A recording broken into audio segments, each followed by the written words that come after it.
नमस्कार, मी निहाल ढालाय आपलं सहर्ष स्वागत करतो N15 न्यूजमध्ये. पाहूया आजच्या ठळक घडामोडी. कोरोचित 9 लाखाच्या शौचालय बांधकामाचा फज्जा. निकृष्ट साहित्यामुळे सरपंच संतोष भोरे आक्रमक. ठेकेदाराला काळ्या यादीत टाकण्याची मागणी. 26 जानेवारीच्या ग्रामसभेत भ्रष्टाचाराचा पाढा वाचणार. हातकणंगले तालुक्यातील मोजे कोरोची येथील कुमार विद्यामंदिरच्या प्रांगणात सुरू असलेल्या शौचालय बांधकामात मोठा भ्रष्टाचार सुरू असल्याचे उघड झाले आहे. 9 लाख रुपये निधी खर्च करून बांधण्यात येणाऱ्या या शौचालयासाठी चक्क कच्च्या विटा आणि निकृष्ट दर्जाच्या सिमेंटचा वापर केला जात असल्याचा धक्कादायक प्रकार सरपंच संतोष भोरे यांनी उघडकीस आणला. या प्रकारामुळे ग्रामस्थांमधून संताप व्यक्त होत असून संबंधित मक्तेदारावर कठोर कारवाई करून त्याला काळ्या यादीत टाकण्याची मागणी होत आहे. शिक्षण विभाग, पंचायत समिती हातकणंगले आणि शिक्षण विभाग, जिल्हा परिषद कोल्हापूर यांच्या माध्यमातून कुमार विद्यामंदिर कोरोची येथे विद्यार्थ्यांसाठी शौचालय मंजूर झाले आहे. या कामासाठी 9 लाख रुपयाचे एस्टिमेट असून कामाची जबाबदारी एका मक्तेदारावर सोपवण्यात आली आहे. शाळा पाहणी करण्यासाठी सरपंच संतोष भोरे, शालेय व्यवस्थापन समितीचे अध्यक्ष, उपाध्यक्ष आणि सदस्य यांनी शाळेला भेट दिली. यावेळी प्रत्यक्ष सुरू असलेले काम पाहून सर्वांनाच धक्का बसला. बांधकामासाठी वापरण्यात येणारे सिमेंट अत्यंत निकृष्ट दर्जाचे होते, तर भिंतीसाठी वापरल्या जाणाऱ्या विट्या या कच्च्या आणि ढिसूळ असल्याचे निदर्शनास आले. बांधकामाचा दर्जा पाहून सरपंच संतोष भोरे यांनी तेथील कामगारांना तात्काळ काम थांबवण्याचे आदेश दिले आणि त्यांना चांगलेच धारेवर धरले. शासनाचा लाखो रुपयाचा निधी हडपण्यासाठी विद्यार्थ्यांच्या जीवाशी खेळ सुरू आहे का, असा संतप्त सवाल यावेळी त्यांनी उपस्थित केला.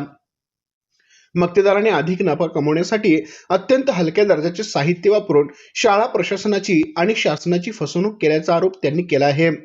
केवळ ठेकेदारच नाही तर अशा निकृष्ट कामांकडे दुर्लक्ष करणाऱ्या आणि ठेकेदाराला पाठीशी घालणाऱ्या संबंधित अधिकाऱ्यावेळी कारवाई झाली पाहिजे, अशी आक्रमक भूमिका सरपंच भोरे यांनी घेतली. या संदर्भात ते स्वतः जिल्हा परिषद प्रशासनाकडे पत्र व्यवहार करणार आहेत. येणाऱ्या 26 जानेवारीच्या प्रजासत्ताक दिनी आयोजित ग्रामसभेत या निकृष्ट बांधकामाचा विषय गाजवण्याची चिन्हे आहेत. या गैरप्रकाराबाबत ग्रामसभेत अधिकृत ठराव करून सदर ठेकेदाराला निलंबित करण्याची आणि त्याला कायमस्वरूपी काळ्या यादीत टाकण्याची मागणी कोल्हापूर जिल्हा शिक्षण विभागाकडे केली जाणार असल्याचे सरपंचांनी स्पष्ट केले. यावेळी भोरे म्हणाले, शाळेचे काम हे भविष्यातील पिढीसाठी असते.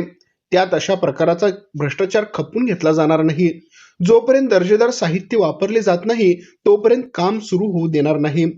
आमच्या प्रतिनिधीसह पाहत रहा N51 न्यूज. आज मौजे कोरोची या ठिकाणी शिक्षण विभाग, पंचायत समिती हातकणंगले आणि शिक्षण विभाग, जिल्हा परिषद कोल्हापूर यांच्यामार्फत कुमार विद्यामंदिर कोरोचीच्या या प्रांगणामध्ये शौचालयाचं बांधकाम चालू आहे आणि त्या शौचालयाचे एस्टिमेट 9 लाख रुपये झालेला आहे. आणि या ठिकाणचा जो मक्तेदार आहे किंवा या ठिकाणचा जो कॉन्ट्रॅक्टदार आहे त्यानं अत्यंत निकृष्ट दर्जाचं मटेरियल वापरून ह्या ठिकाणी शौचालय उभा करण्याचा घाट घातला. या ठिकाणी आमची शालेय व्यवस्थापन कमिटी आणि आम्ही सगळे या ठिकाणी शाळा तपासणीसाठी आलो असता आम्हाला सदरचं काम निकृष्ट असल्याबाबतचं लक्षात आलं. या ठिकाणी वापरण्यात येणारे सिमेंट जगात कुठलीही कंपनी, ही जगात मला अस्तित्वात असलेली कंपनी नाही, असलं हक्कीसारखं असलेलं सिमेंट, अत्यंत खराब सिमेंट या ठिकाणी वापरलं जातं आहे.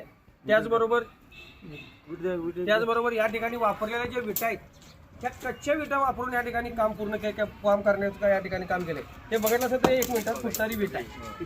त्याचबरोबर हे इतर जे मटेरियल आहे ते मटेरियल सुद्धा बोगस त्या ठिकाणी वापरून हे काम पूर्णत्वास नेण्यासाठी कॉन्ट्रॅक्टदार आपलं काम फास्ट करत आहे. या ठिकाणी पंचायत समितीने नेमलेले जे संजय नाईक साहेब जे आहेत हे इंजिनियर म्हणून, डेप्युटी इंजिनियर म्हणून या ठिकाणी आपलं या ह्याच्यावरती कामावरती नियंत्रण ठेवतात. तर माझी तमाम जिल्हा परिषदेच्या सर्व शिक्षण विभागाला विनंती आहे की त्या संजय नाईक साहेबाची या ठिकाणी चौकशी झाली पाहिजे आणि जर त्या कामात त्याचे जर लक्ष नसेल आणि जर शासनाचा फंड जर अशा पद्धतीचं निकृष्ट काम करणाऱ्या मक्तेदारांच्या पाठीमागे जर हाच अधिकारी राहत असेल तर त्याला शासनानं तात्काळ निलंबित केलं पाहिजे. येणाऱ्या 26 जानेवारीच्या गावसभेमध्ये सदरच्या कामाबाबतचा ठराव निकृष्ट मक्तेदाराला काळ्या ब्लॅकलिस्टमध्ये टाकलं पाहिजे, त्याची बिलं अदा केली नसली पाहिजेत आणि सदरच्या त्या अधिकाऱ्याला तात्काळ शिक्षण विभागाने निलंबित केलं पाहिजे. ही मागणी 26 जानेवारीच्या गावसभेत आम्ही करणार आहोत. पण ग्रामपंचायतीमार्फत आज या ठिकाणी आम्ही पत्रव्यवहार देखील या शासनाला करणार आहोत आणि शासनाला आमची विनंती आहे की शासनाचा कुठलाही निधी या गावामध्ये आल्यानंतर सदरचं काम केल्यानंतर ते भविष्य त्याला चांगलं असावं. निकृष्ट दर्जाचं काम करणाऱ्या कुठल्याही मक्तेदाराला या ठिकाणी अधिकाऱ्यांना पाठीशी घातल्यास त्या अधिकाऱ्यावरती कारवाई झालीच पाहिजे, ही अशी आमची ठाम भूमिका आहे.